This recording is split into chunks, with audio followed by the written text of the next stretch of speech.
Okay, today we're going to talk about a very interesting algorithm called quicksort.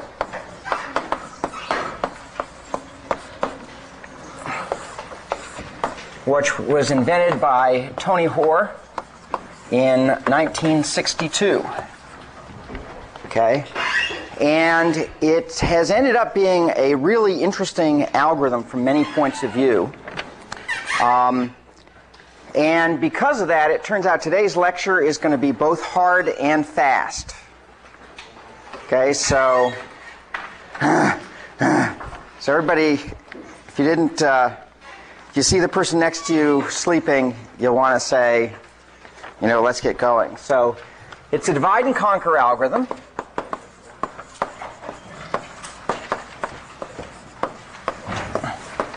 And it sorts, as they say, in place, meaning that it just rearranges the elements where they are. So that's like insertion sort rearranges elements where they are. Merge sort does not. Merge sort requires extra storage in order to do the merge operation. Okay? To merge in linear time in place, it doesn't merge in place in linear time. It doesn't do it just by rearranging. So it's nice because it's in place, so that means that it's fairly efficient in its use of storage. And it also happens to be very practical. Okay, if you tune it a bit. Okay, the basic algorithm turns out if you just implement that, it's not necessarily that efficient, but if what you do is then do the standard kinds of things you do to goose up the runtime of something, and we'll talk a little bit about what those things are, then it can be very, very practical. So it uses divide and conquer paradigm.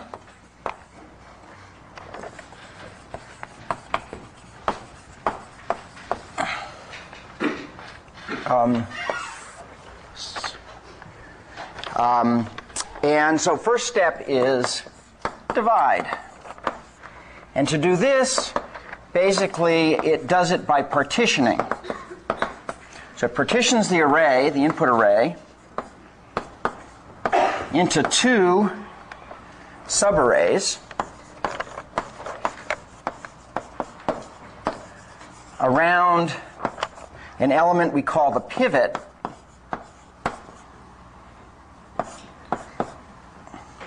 such that elements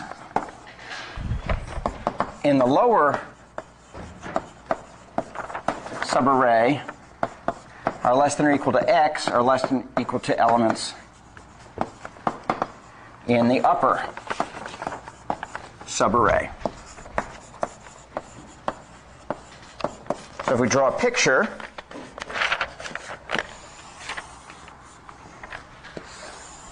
of the input array, so this partition step basically takes some element x, and everything over here is less than or equal to x after the partition step, and everything over here is greater than or equal to x.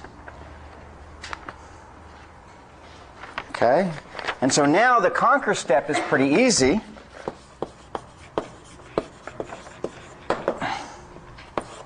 You just recursively sort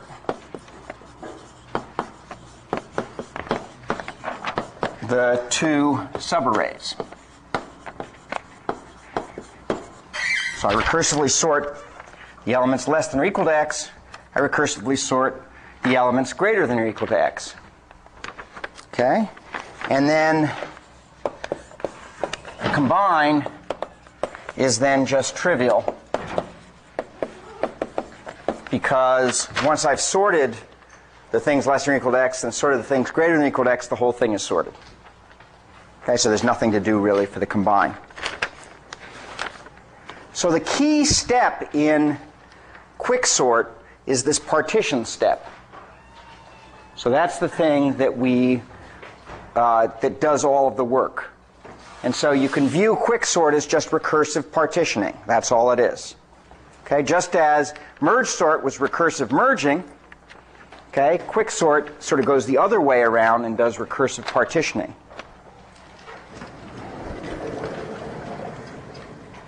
So the key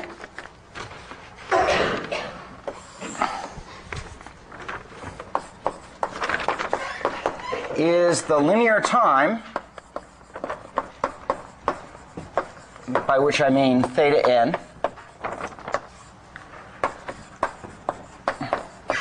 partitioning, subroutine. And here's some pseudocode for it. This is actually slightly different from the book. So the book has one. In fact, there's a nice problem in the book that has even a different one. Okay, so, but they're all basically the same idea. Just partition A, P, Q. And what we're looking at this step of the recursion is the subarray A from P to Q. And basically, we pick a pivot, which we're going to just pick as the first element of the array, A of P.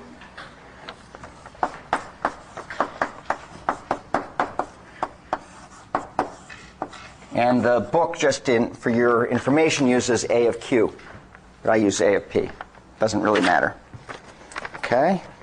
And then we set an index to P, and then we have a loop.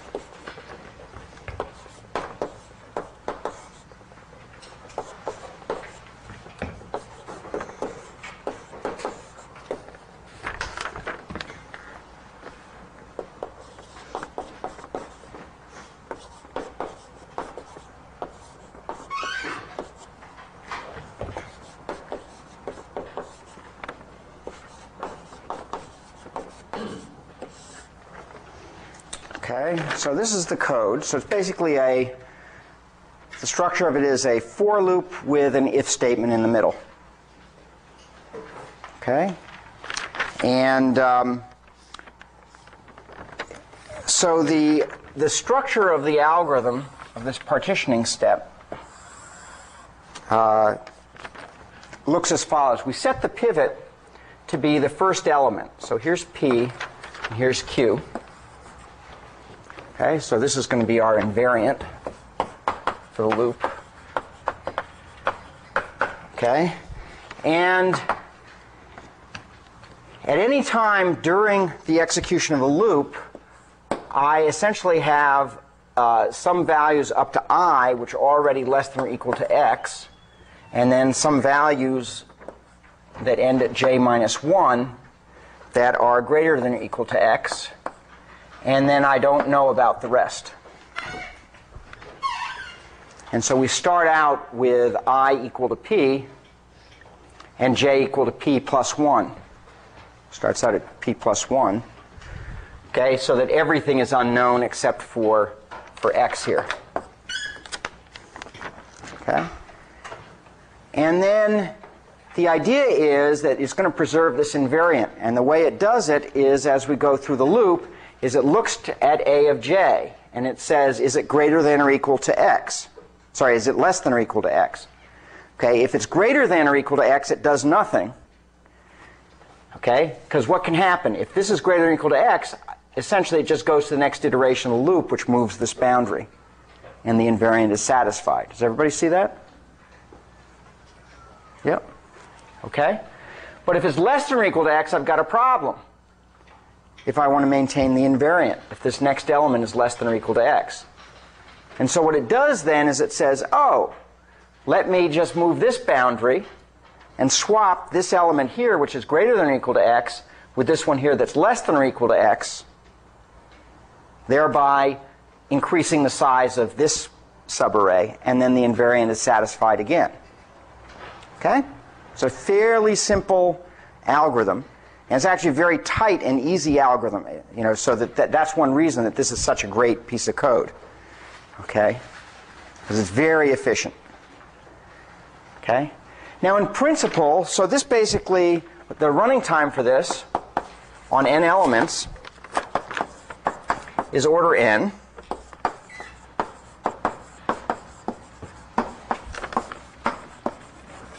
Okay? Because I'm basically just going through the n elements and just doing a constant amount of work, and then just a constant amount of work outside. So this is a clever piece of code. In fact, in principle, partition is easy, right? Okay, if I weren't worrying about doing it in place, it's really a pretty easy thing to do. I take an element, I just compare every other element with it. Throw one into one bin, one into the other. That's clearly linear time. Okay, but often what you find is that just because you can do it that way theoretically doesn't mean that that's going to end up giving you good code. And this is a nice piece of code that allows you to do it in place. Okay, and that's one reason why this is a particularly good algorithm, because the constants are good. Okay, so yes, when we do asymptotic analysis, we tend to ignore the constants, but when you're actually building code, you care about the constants. Okay? But first, you care much more than just about the constants, is whether overall it's going to be a fast algorithm. Okay, let's go through an example of this. Guess I'll do it over here, just so we get the gist. So here's a sample array that I've created out of whole cloth.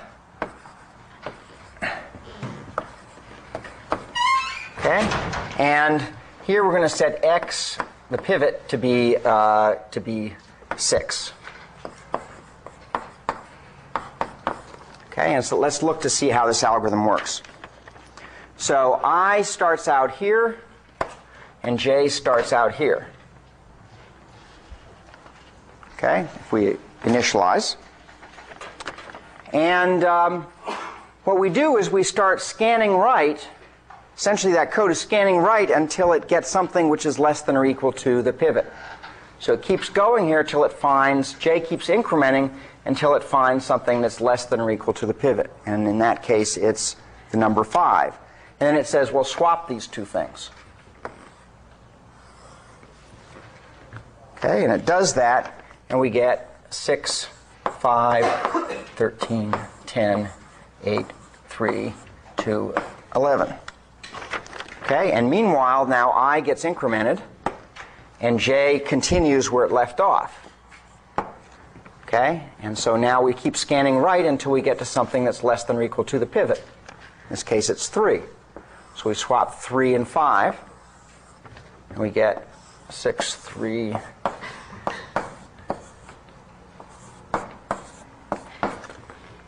Okay, and now at this step, we increment I, we start j out here, and in this case, right off the bat, we have something which is less than or equal to x.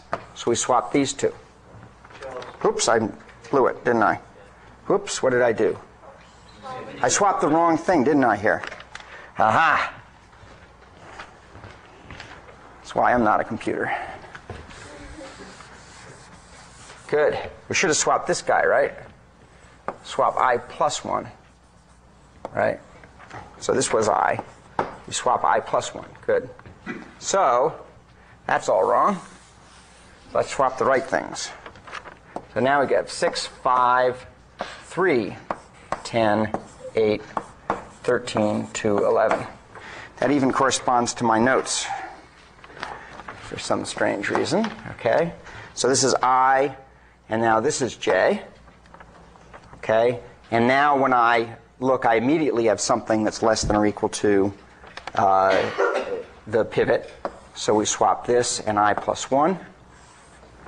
So now we have 6, 5, 3, 2, 8, 13, 10, 11.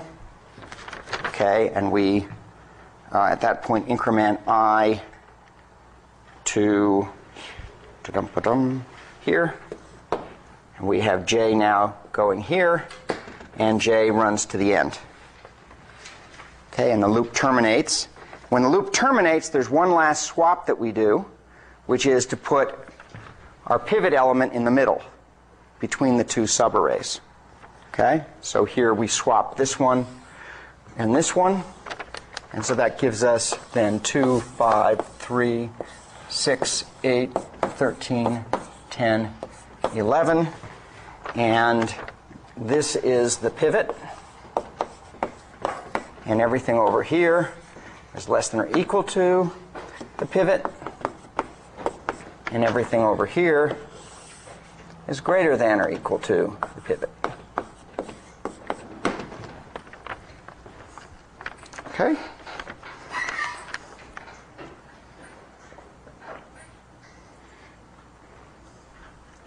Okay, so the quicksort routine, once we have this partition routine, quicksort is a pretty easy piece of code to write.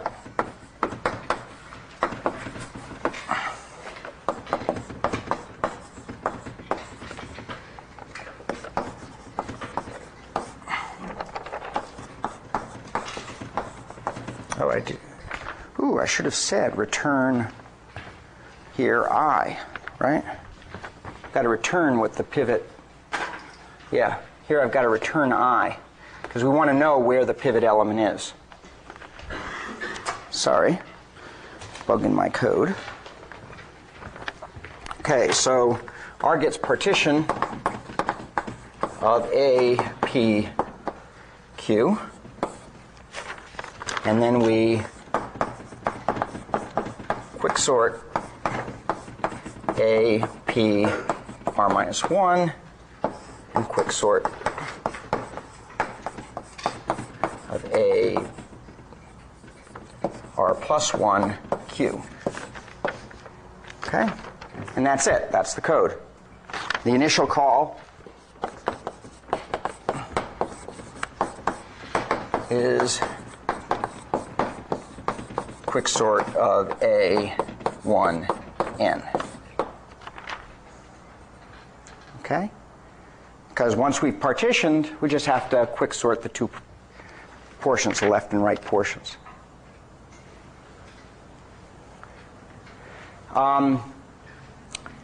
So just the boundary case is probably worth mentioning for a second. Okay, so if there's 0 or 1 elements, that's basically what can possibly happen here, is that I get 0 or 1 elements here. Then the point is there's nothing to do because the array is sorted, either because it's an empty array or because it only has 1 element. One of the tricks to making quicksort go fast as one tunes this is to, in fact, look at having a special purpose sorting routine for small numbers of elements. So, for example, if you get down to 5 elements, having some straight line piece of code that knows how to sort 5 elements efficiently, as opposed to continuing to go through recursion in order to accomplish that. And there are a variety of other things. This is a tail recursive code, and so you can use certain tail recursion optimizations.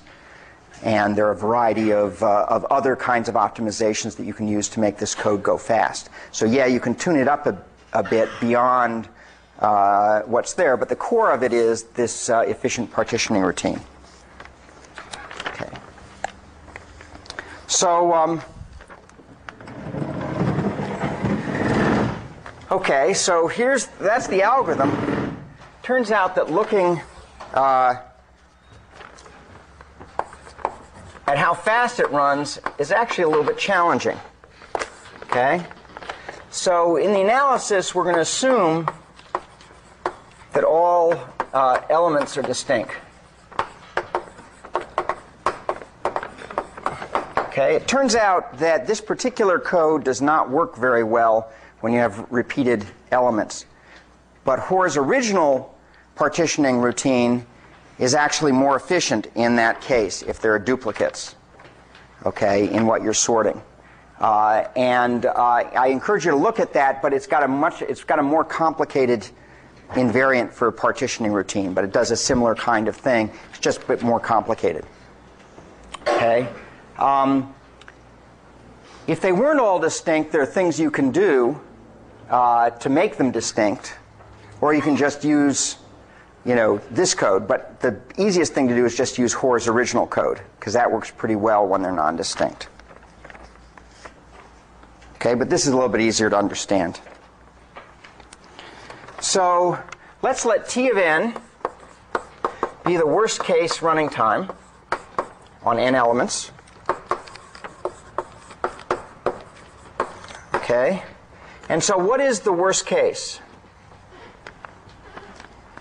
What's the worst case going to be for quicksort?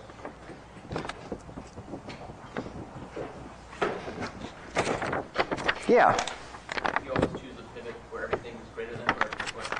Yeah, that's right. If you always pick the pivot and everything is greater than or everything is less than, you're not going to partition the array very well. And when does that happen? What's the original input look like that makes that happen? It's already sorted. Yeah, if it's already sorted or reverse sorted. Okay, so if the input is sorted,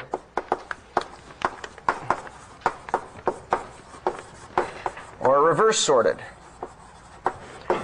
That's actually kind of important to understand, because it turns out the most common thing to sort is something that's already sorted. Okay, surprisingly. Okay, or things that are nearly sorted. But often it's just, it's sorted, somebody wants to make sure it's sorted. Well, let's just sort it again rather than checking to see if it's sorted. Okay? And in those cases, one side of the partition, of each partition,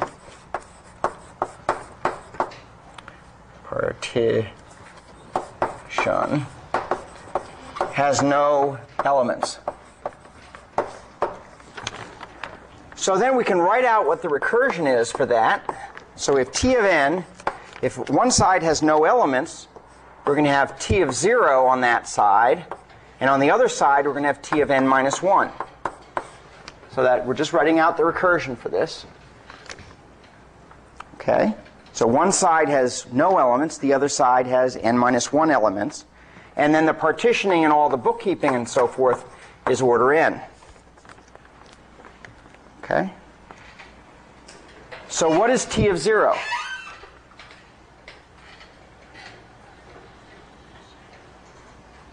What's T of 0? What is that asymptotically? Constant. Yeah, it's a constant, order 1. Okay? So that's just order 1 plus T of n minus 1 plus order n. Well, the order 1 can be absorbed into the order n, so this is really just saying it's T of n minus 1 plus order n. And what's that equal to? Yeah, that's order n squared. Okay, order n squared. Why is that order n squared? Yeah, it's an arithmetic series. Okay?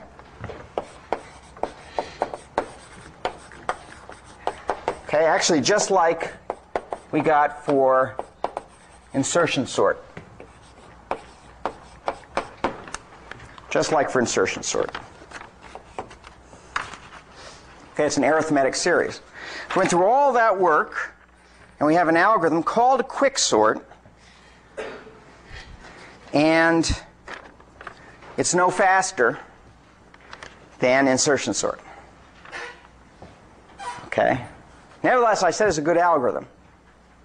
Okay? The reason it's a good algorithm is because its average case time, as we're going to see, is very good. Okay? But let's try to understand this a little bit more, just so that we understand the difference between what's going to happen in the average case and what's going to happen in the worst case. So let's draw a recursion tree for this. For T of n equals T of 0 plus T of n minus 1 plus, and I'll make the constant explicit for Cn. Okay, so we get an intuition of what's going on. So some constant times n. And then we have T of n is equal to, and we write it with the constant part here, Cn, and then T of 0 here, and T of n minus 1 here.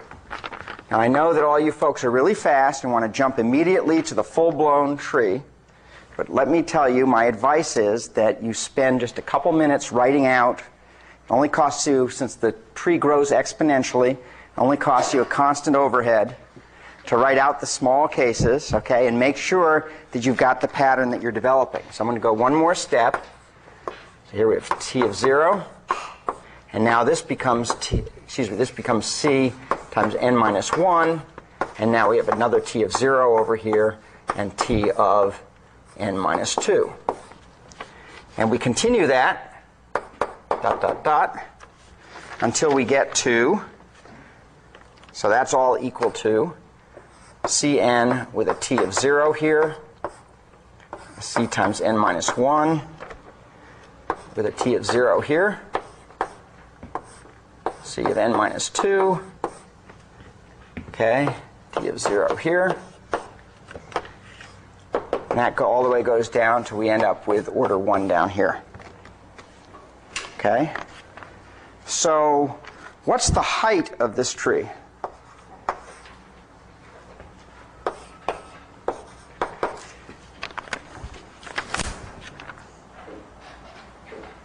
What's the height of the tree here? Yeah, n. Good. Okay? Because every step we're just decrementing the argument by 1. Okay, so the height is n. Okay, so to analyze this, let's first add up everything that's here. Okay, so this is just so we understand where these things are coming from, this is just theta of the summation of k equals 1 to n of k. Actually, of ck.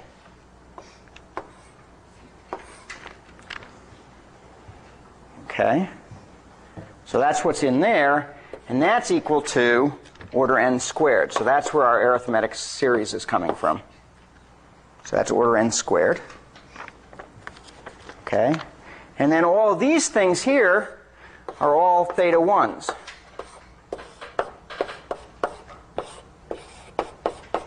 And how many of them are there? They're order n, actually there's n theta 1s. Okay? So the total amount ran out of space. The total amount, we'll just use it up here, is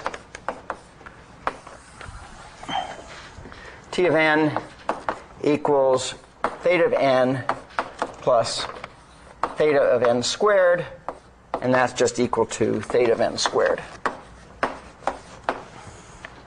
Okay? So just to see what the structure is in terms of the recursion tree. Okay? It's a highly unbalanced recursion tree. Now I'm going to do something that I told you you should never do, which is we're going to do a best case analysis. Okay? So this is for intuition only. And in general, we don't do best case analysis. It doesn't mean anything. Unless we get some intuition for it, maybe. But basically, it means nothing mathematically because it's providing no guarantee.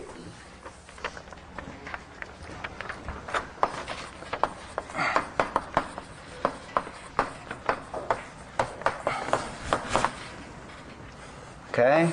And so this is intuition only.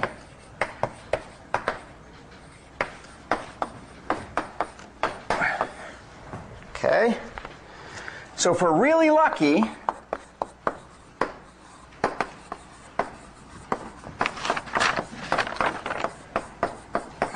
what happens for partition? What's going to be the lucky case?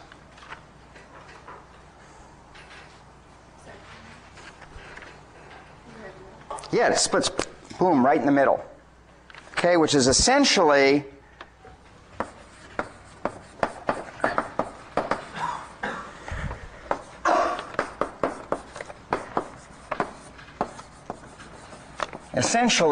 n over 2 to n over 2.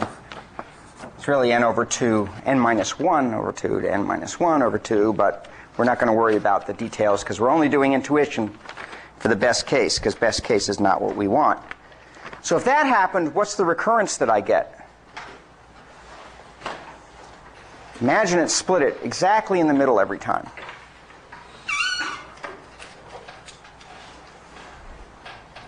Then what happens? So you get T of n equals, you get 2 times T of n over 2, good, plus the order n time for partitioning and bookkeeping. And what's the solution of that recurrence? Yeah, that's n log n. That's the same as the merge sort recurrence. Okay, it's which case of the master theorem? Yeah, case 2, right? Because n to the log base 2 of 2 is n to the 1. It's the same. So we tack on the extra log n. Okay? Case 2 of the master theorem.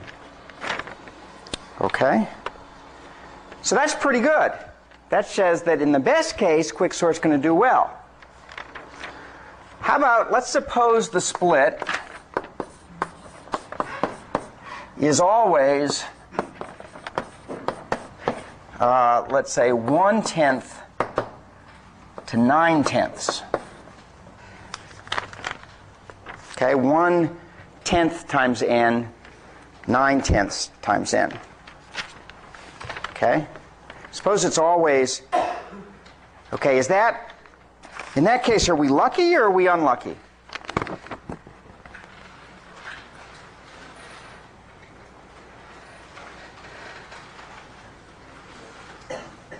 I mean, if the split is really skewed, we're clearly going to be unlucky. Right? Because then it's, say, 1 to n. If it's really in the middle, it's n log n. What do you suppose it is if it's 1/10 to 9/10? Is that lucky or unlucky? Who thinks, we'll have a little democracy here. Okay? Who thinks that that's a lucky case? Okay, you know there's going to be fast running time. And who thinks it's an unlucky case? Okay, so we have some brave soul. And who didn't vote? Oh, come on. Come on. Come on. Put your... It's always better, by the way, to say yes or no and be right or wrong, because then you have some emotional commitment to it and you'll remember better. Okay, rather than just sitting and being quiet. Okay, you don't manipulate your own emotions well enough to remember things well. So those people who voted win over the people who don't vote, whether they're right or wrong. Okay. So let's take a look. So here's the recurrence. T of n is equal to T of 1/10 n plus T of 9/10 n plus theta n, and we'll assume that this is this part here is less than or equal to some Cn. Okay, in order to analyze it. So we'll just do a recursion tree for this and see. So here's a recursion tree.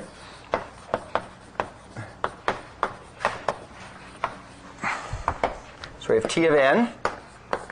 That's equal to Cn, T of 1/10 n, T of 9/10 n. Now we have, again, Cn at the top. Oh, this gets complicated, right? This is 1/10 Cn. And now over here we have 1/10, and then we're plugging it into the recursion again. So we now get T of 1/100th n.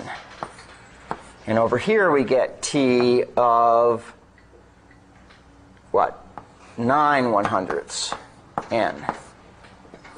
And over here we have now 9/10 Cn. And that gives us here T of, well, 9/100ths n again. And here we get T of 81/100ths n. Okay? And we keep going on. Okay? So that's equal to, Hope we're going to be able to fit this. Cn, so we have 1/10 Cn here. Down this way we have 1/100th Cn, and that keeps going down until we get to order 1 down here. And over here we have 9/10 Cn.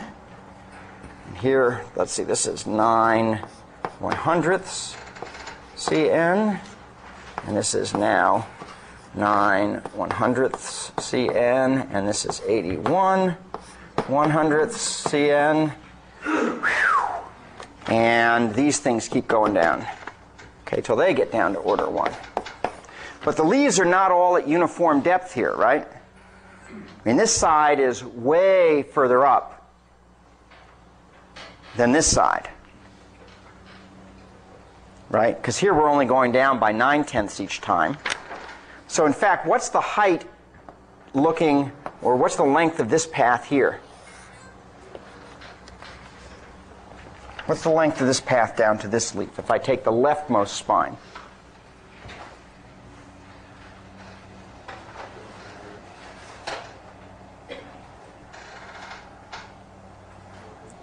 Somebody raise a hand? Yeah. Log base 10 of n. Okay, log base 10 of n. Okay, because I'm basically cutting down by a factor of 10 each time, and how long does it take me to reduce it to 1? That's the definition, if you will, of what a log is. Okay, log base 10. Okay, what's this one? What's this path going that way?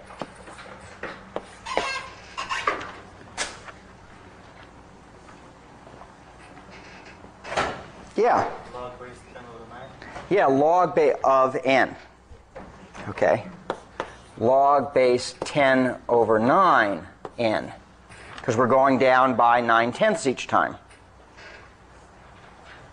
Okay, once again, essentially the definition of n. And everything in between there is somewhere between log base 10 of n and log base 10/9 of n. Okay? So everything is in between there.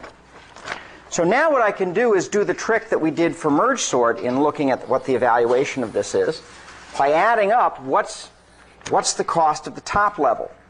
So that's just Cn. And what's the cost of the next level? Cn. And what's the cost of the next level? Cn. Okay? So every level we're still doing the same amount of work. Okay? And we take that all the way down. Okay? And the last levels, eventually we hit some point where it's not equal to Cn, where we start getting things that are less than or equal to Cn, because some of the leaves start dropping out. Okay? Starting at this level. Okay? But we keep getting, so we basically, this part is going to be log base 10n, and then we start getting things that are less than or equal to Cn. Okay? And so forth, until finally we get to add it all up. Okay? So T of n is going to be less than or equal to Cn times, well, what's the longest that this could possibly be? Log base 10 of n. Sorry, 10/9 n. Okay, plus we have all of the leaves that we have to add in. But all the leaves together add up to just order n. Okay? All the leaves add up to order n. So we have plus theta n. Okay? And so this is how much? If I add all this together, what is this asymptotically? That's n log n. Okay, so T of n is actually bounded by n log n. So we're lucky. Those people who guessed lucky were right. Okay? A 1/10 to 9/10 split is asymptotically as good as a 50-50 split. Okay? And in fact, we can lower bound this by just looking at these things here and discover that, in fact, T of n is lower bounded by Cn log base 10n plus order n. And so T of n is lower bounded by also asymptotically n log n. So T of n is actually theta of n log n. Now this is not really a proof. I generally recommend that you don't do this kind of thing to do a proof. This is a good intuition, recursion trees. The way you prove this is what? Substitution method. Good. Okay, so what you do is use this to get your guess, then use substitution method to prove that your guess is right. Because it's too easy to make mistakes with this method. Okay, it's very easy to make mistakes. With substitution method, okay, it's harder to make mistakes. Okay, because there's just algebra there that you're cranking through. So it's easier to verify rather than dots and trees that you drew improperly and wrote in wrong amounts and so forth. Okay? Okay? So this is n log n, so that's pretty good. So it's order n log n, and we're lucky. Okay. So now let's try another one. Suppose, this is all for intuition, because I'll tell you, by the time we get to the end of this class, you folks are going to be bolting for the door. Okay, because we're going to do some good math today, actually. It's actually fun math, I think, but it is challenging. So if you're not awake, you can still sleep now. I'll tell you when to wake up. Okay? So, one more bit of intuition. Suppose that we alternate steps. Suppose we do the partitioning thing, and it happens that we start out lucky, and then we have a partitioning step that's unlucky, and then we have a step that's lucky, and a step that's unlucky. We do that all the way down the tree. Okay, so suppose we alternate.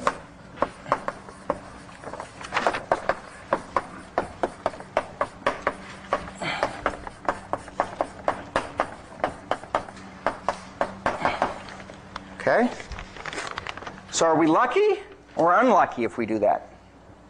Okay, so this time I want everybody voting. Doesn't matter what your answer is. Okay, everybody has to have a stake in the game. Right? It's sort of like horse racing. If you ever watched horse racing, it's really boring. You put a little bit of money down. Okay, a little skin in the game. Okay, suddenly it's interesting.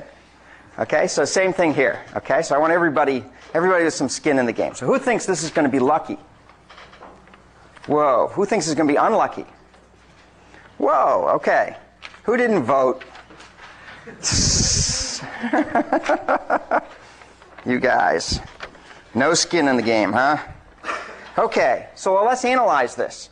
So we can once again write a recurrence. On the lucky step, we'll have L of n be the running time on a lucky step of size n. And that's going to be twice, well, the next step is going to be unlucky. So it's 2 unluckies over 2, plus order n. So that's our lucky step. And then for the unlucky step, we're going to have that is essentially going to be L of n minus 1. It's going to be lucky on the next step, plus order n. So that's unlucky.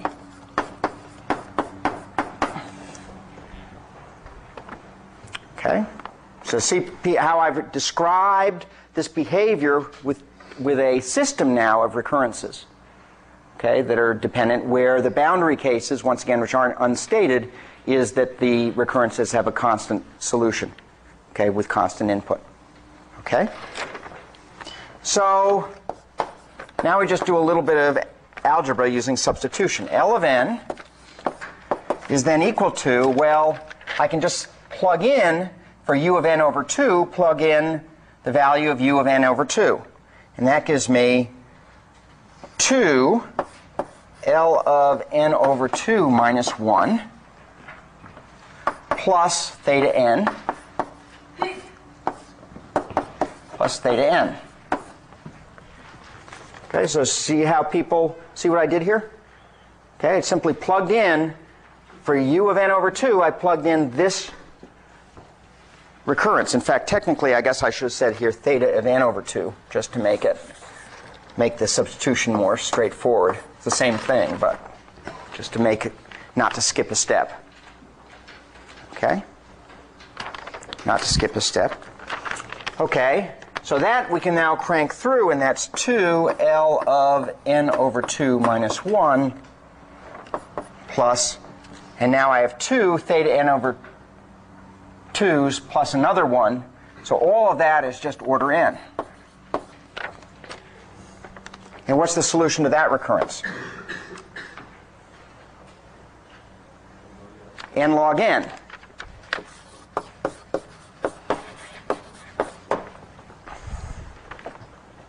Okay, theta n log n. Everybody see that? Okay, theta n log n. So this is basically just, once again, master theorem with a little bit of jiggering here. Okay, that -1 is only going to help us actually in the solution of the master theorem. Okay, so it's order n log n. So we're lucky. So if we alternate lucky and unlucky, we're lucky. So how can we ensure that we're usually lucky? So if I have the input already sorted, I'm going to be unlucky. Okay? Excuse me? You could randomly arrange the elements. That's one way. Okay? That's one way. What's another way? That's a perfectly good way, actually. And in fact, it's a common thing to do. Yeah? Randomly choose the pivot? Randomly choose the pivot. Okay? Yeah, so it turns out those are effectively equivalent. Okay, but we're going to do the randomly choose the pivot because it's a little bit easier to analyze. Okay, but they're effectively equivalent. And so that gives us the algorithm called randomized quicksort.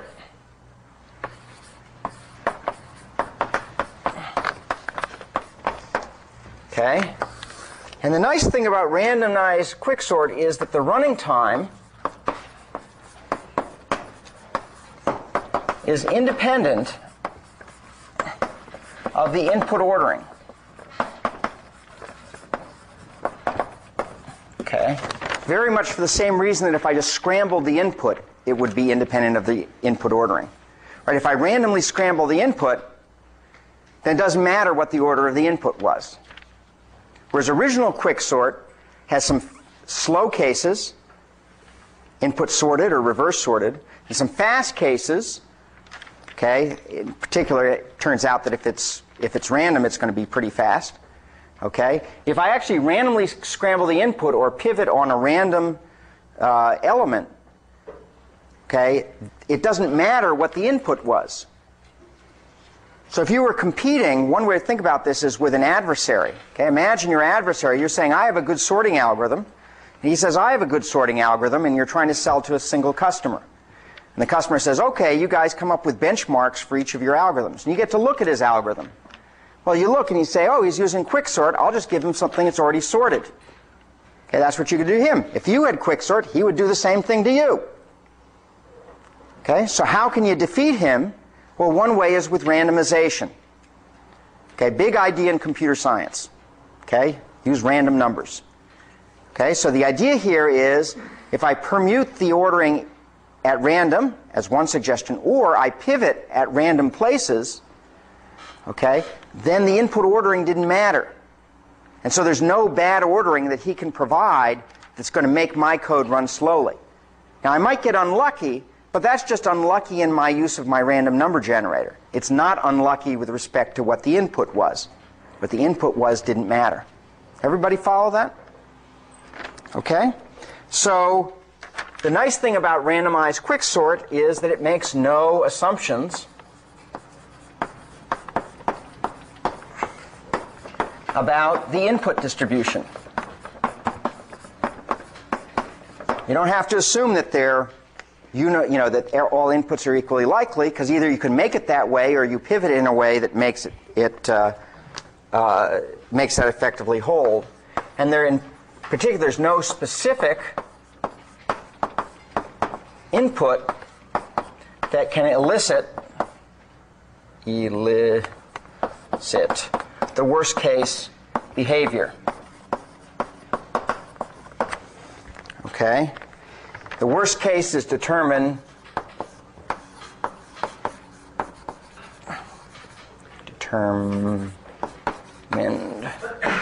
only by a random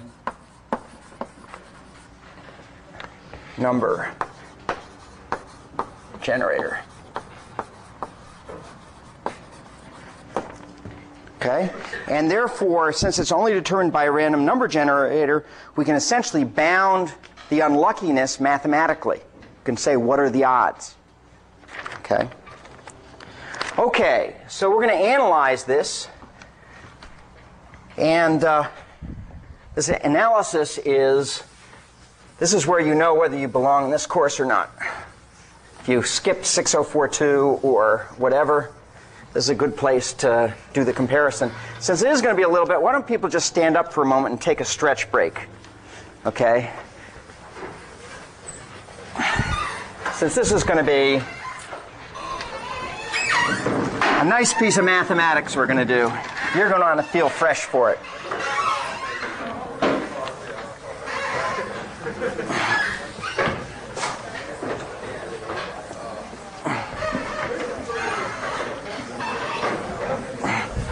Okay. Stretch break is over.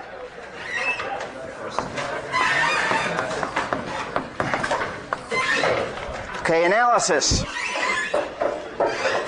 Good. I think we're going to make this. Okay.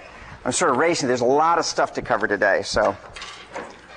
Good. So let's let T of n now be the random variable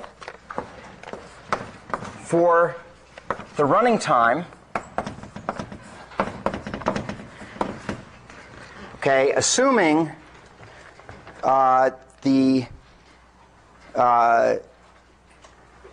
well, I didn't even write here what we did here. So we're going to pivot on a random element.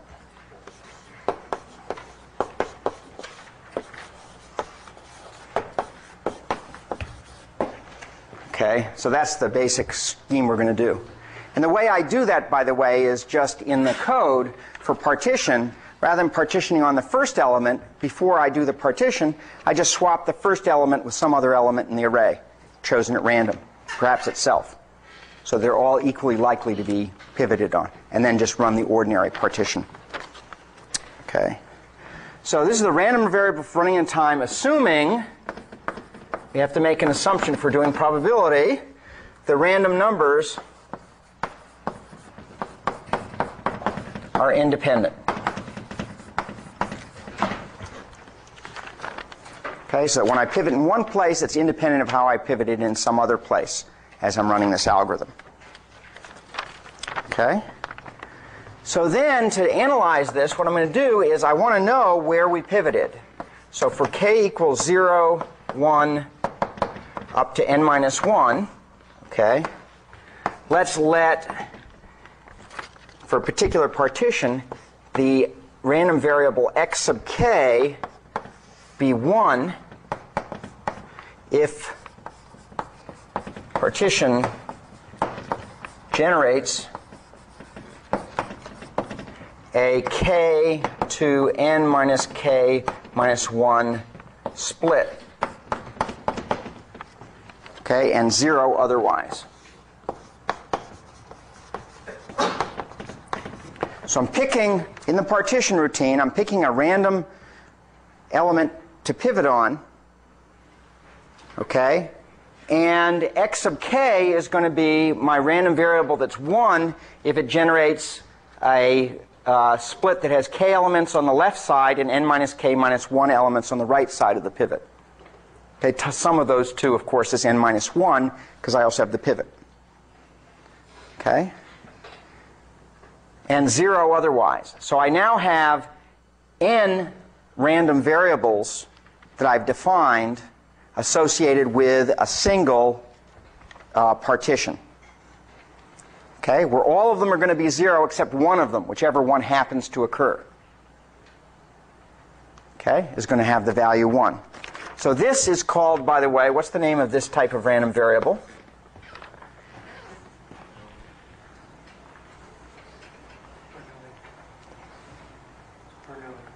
Bernoulli, or, well, Bernoulli has other assumptions. Okay, so, but, okay, it's an indicator random variable. Okay? Turns out it is Bernoulli, but that's okay. It's an indicator random variable.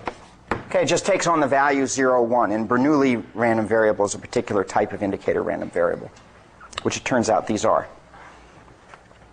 Okay, so that's an indicator random variable. Indicator random variables are a good way when you're trying to understand what the sum of a bunch of things is. It's a good way to break apart your big random variables into smaller ones that can be analyzed. Okay, so let's just take a look at this indicator random variable. What is the expectation of x sub k equal to?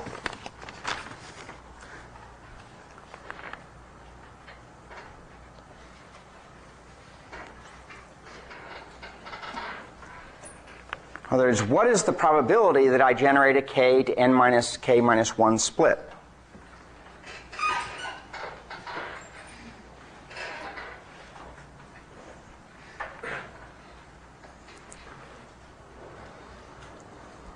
So x sub k is, let's just write out what that means, okay, just to refresh people's memory. That's 0 times the probability that x sub k equals 0 plus 1 times the probability that x sub k equals 1. Okay? Which is equal to, well, that's all 0. That's just equal to the probability that x sub k equals 1. And that's a general property of indicator random variables, is that their expectation is that the probability that they're 1. So it directly connects. The nice thing about indicator random variables is it directly connects the probability to the expectation without any other terms going on. Okay? So what is the probability that x sub k equals 1? 1 over n. Okay? 1 over n. Okay? So all splits are equally likely. Okay? And I have n elements. So each one has a 1 over n chance of being picked as the pivot. And once you pick the pivot, that determines what's on the left and the right and so forth. Okay? So that's 1 over n. So everybody with me so far? Okay, more or less? Okay, as I say, this is going to test whether you're in the class. Okay, if you go home and you study this and you can't get it, then, and you have a deficiency in your math background, in trying to take the course, this is a good indication that probably you've taken something a little over your head. Okay? Okay, so then T of n, so let's write out what T of n is equal to here.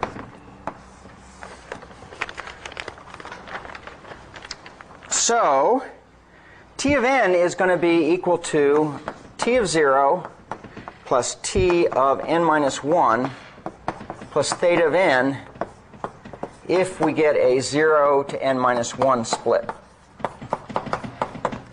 Right? And it's equal to T of 1 plus T of 2, n minus 2 plus order n if we have a 1 to n minus 2 split. Okay? Okay, and now down here it's going to be T of n minus 1 plus T of 0 plus theta n if we end up with an n minus 1 to 0 split.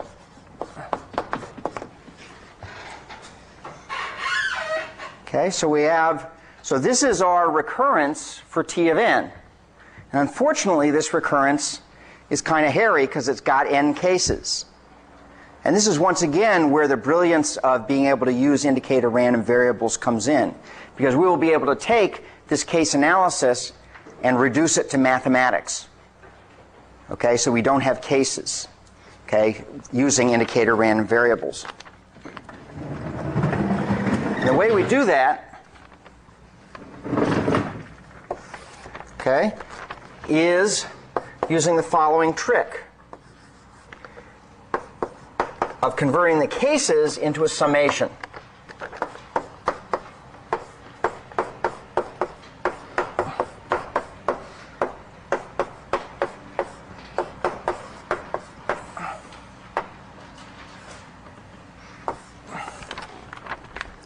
Okay, so let's just take a look at why these two things are the same.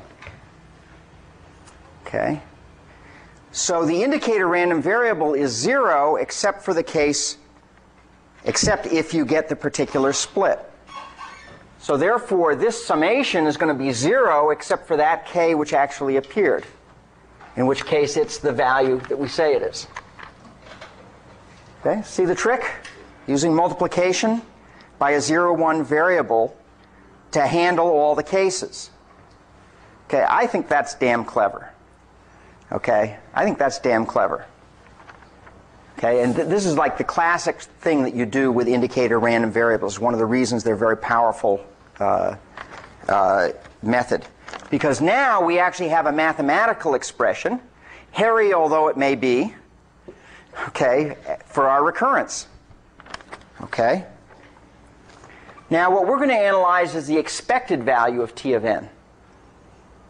That's what we want to do. Okay, what's the expected value of t of n? So to do that, I just write the expected value of t of n is equal to the expected value of this big summation. And now we can go ahead and start to evaluate the expected value of that summation. Okay? Is everybody with me? Yes? Any questions at this point? I see a thumbs up. That's nice to see. But I generally believe that what I want to see is no thumbs down. Okay? Okay? So it's good to see the thumbs up, but that means one person understands or thinks he understands. Okay. Okay. So this is, I claim, equal to the following. Actually, I'm going to need a little space here, so I'm going to move the equal sign over a little bit.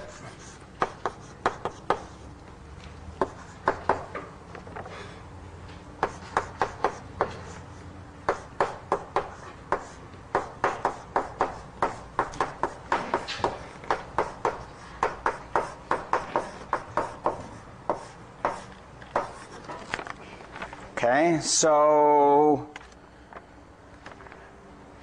I claim that summation is equal to that. This expectation is equal to that summation of expectations. Okay, so why is that? What are the magic words that justify this step? Linearity of expectation. Okay? The expectation of the sum is the sum of the expectations. Okay, so that's linearity of expectation. I don't need independence for that. That's just always true for any random variables, expectation of any random variables. Okay? The sum of the expectations is the expectation of the sum and vice versa. Okay, so here we did the vice versa. Okay, so that's equal to now the sum of k equals 0, n minus 1 of expectation of x sub k times the expectation of t of k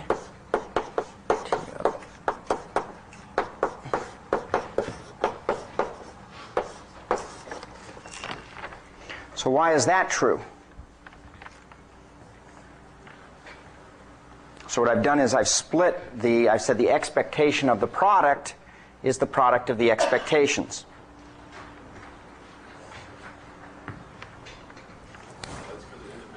That's because of independence. So what's independent of what?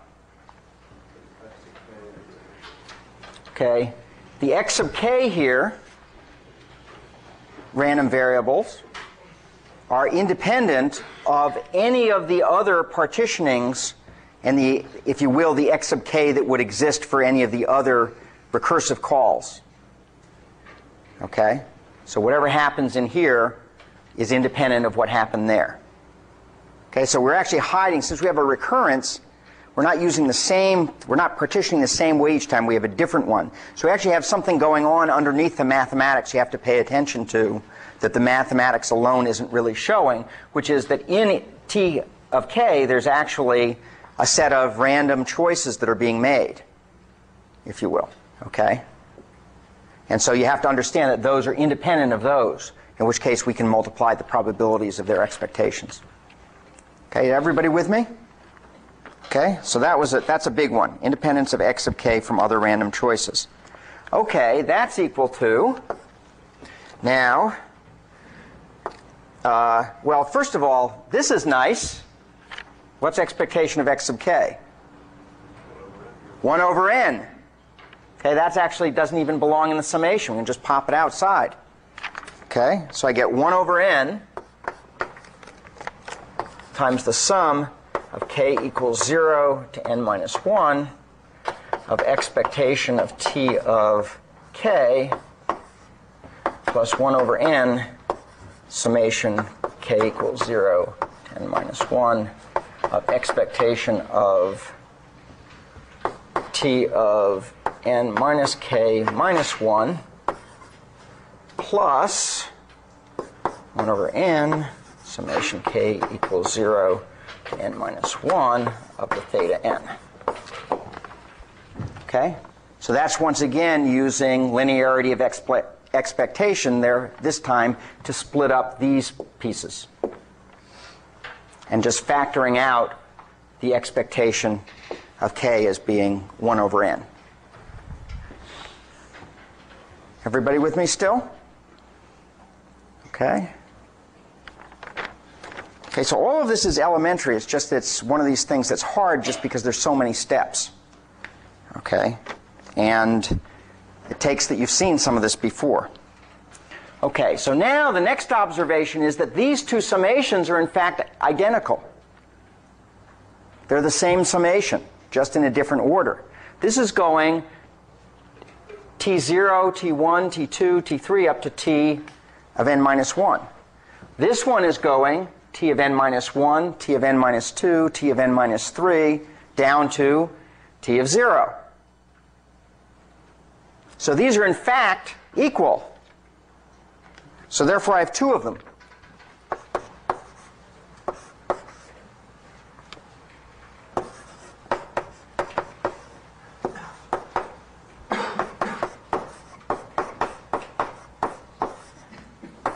And then what's this term equal to?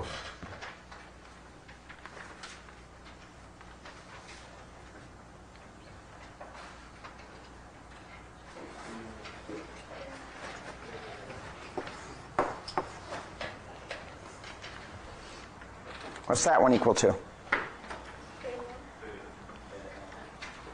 Theta n. Okay? So let's just see why. So the summation of 0 to n of theta n is theta n squared divided by n. Or if I want to bring the theta n out, I have 1 times the summation of k equals 1 to n of theta 1, or of 1. So once again, I get n. Either way of doing it. Okay? Okay, so this is in some sense the, so this is because the summations have identical terms, and this is just algebra. Okay, so now what we're going to do is do something for technical convenience, because we're going to absorb the k equals 0 and 1 terms into the theta n for technical convenience. So we have a recurrence here where I have an order n. And if I look at the cases where k equals 0 or k equals 1, I know what the expectation is for 0 or 1. It's the expected cost is the worst case cost, most of the worst case cost, which is constant. Okay, because I'm only running it for, I'm only solving the problem for a constant size. And we know that for any of the boundary cases that our solution of recurrence, our assumption is that it's constant time. So I can basically just take those two terms out, and all that does is accumulate some more constant here in the theta n. It's going to make the solution of the recurrence a little bit easier. Okay? And if I do that, I get expectation of t of n is 2n summation k equals 2 to n minus 1 of expectation of t of k plus theta n.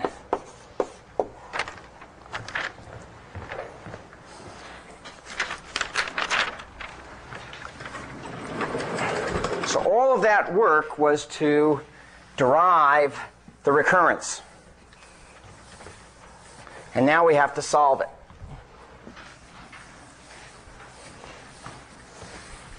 Okay, so just to review what we did, okay, we started out with a recurrence which was for the random variable, which involved a case statement. We converted that into some mathematics without the case statement, just with a product, and then we derived a recurrence for the expectation.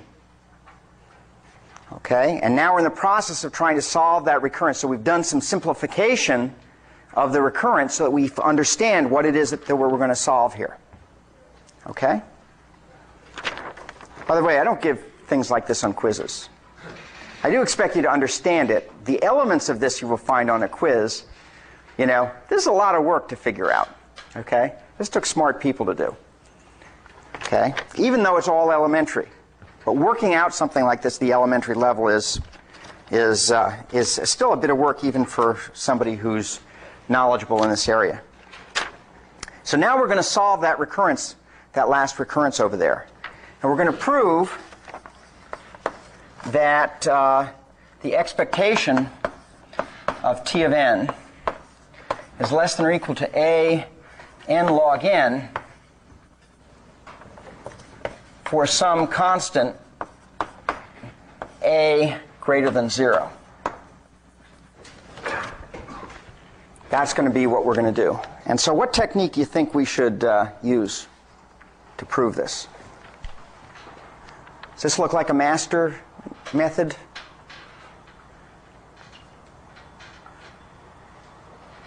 It's nothing like the master method. Okay, so when in doubt, do substitution. Okay? It's the granddaddy of all methods. Okay? So what we'll do is solve the base case by simply choosing a big enough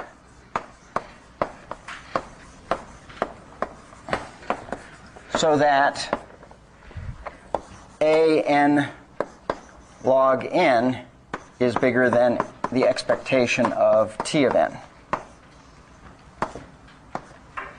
Okay? For sufficiently large small n. Okay, so I just pick a to be big enough. And this is, by the way, why I wanted to exclude 0 and 1 from the recurrence. Because, for example, when n is 0, log of 0 is, it's like dividing by 0, right? Can't do it. Log of 1 is 0. So here, even if I restricted it to 1, here I'd have a 0, and I can't ever pick a big enough to dominate those cases. So what I do is I just say, look, those aren't part of my, I just absorb whatever the cost is into the theta n for technical convenience, and that lets me address it as a n log n to be big enough to handle the base case. Okay? So that's why we made that technical assumption. Okay. We're going to use a fact, okay, which is that the summation of k equals 2 to n minus 1 of k log k is less than or equal to 1/2 n squared log n minus 1/8 n squared. And I'll leave that as an exercise for you to work out. I think it's an exercise in the book too. Okay? So I want you to go and evaluate this. There are two ways to evaluate it. One is by using purely summations and facts about summations, by splitting the summation into two pieces and reconstituting it to prove this bound. The other way is to use the integral method, okay, for solving summations. Okay? So either way you can prove. The integral method actually gives you a tighter bound than this. Okay? But you can okay? So this is a basic fact. You should go off and know how to do that. So now let's do substitution.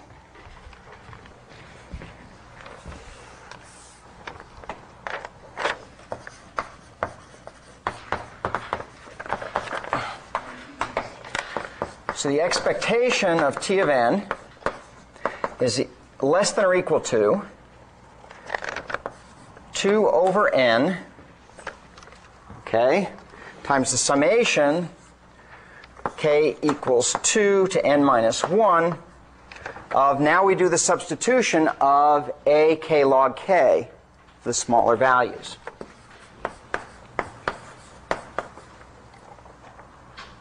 Plus theta n. I might mention, by the way, that the hard part of doing this, it's easy to get the bound without this term. Okay, it's easy to get this bound, 1/2 n squared log n. Okay, it's harder to get the second order term. Turns out you need the second order term in order to do what we're going to do. Okay, you have to be able to subtract a quadratic amount from the n squared log n in order to make this proof work. And that's the trickier part in evaluating that summation. So we get this. So that's less than or equal to, well, I happen to know how much this is by using that formula. Okay, so I use my fact. I get 2a over n times 1/2 n log n minus 1/8 n squared plus theta n. Okay, just by doing, did I do something wrong? N squared log is Plus n squared log n. There we go. Very good. Okay, n squared log n. Okay. So that's equal to, if I multiply this first part through, that's a n log n, n squared log n. Sorry, a n log n. This time it is n log n. Good. A n log n.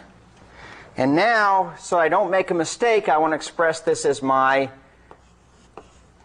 I'm expressing this as my desired, this is what I want it to be, minus a residual. Okay? So I'm going to write the residual as this part. Okay? And so the way to write that is that's going to be minus, and then it's going to be this term here, which is going to be a n over 4 minus theta n.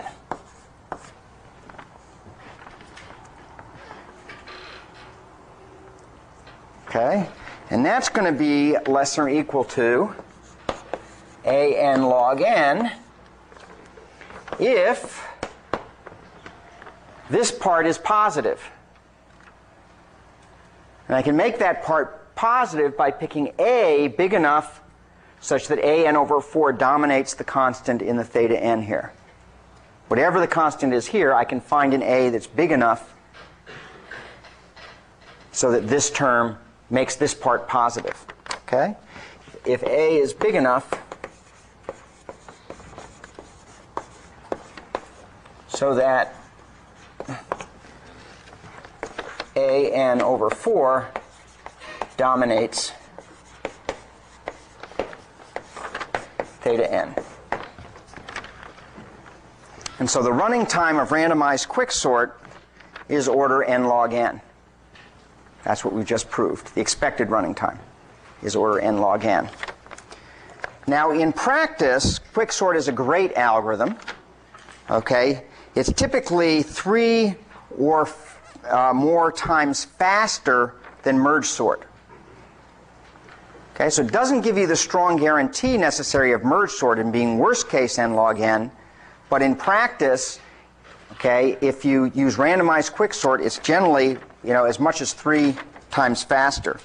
It does require code tuning in order to get it up to be that fast. You do have to go and coarsen the base cases, okay, so that and do some other tricks there, but most good sorting algorithms that you'll find are based on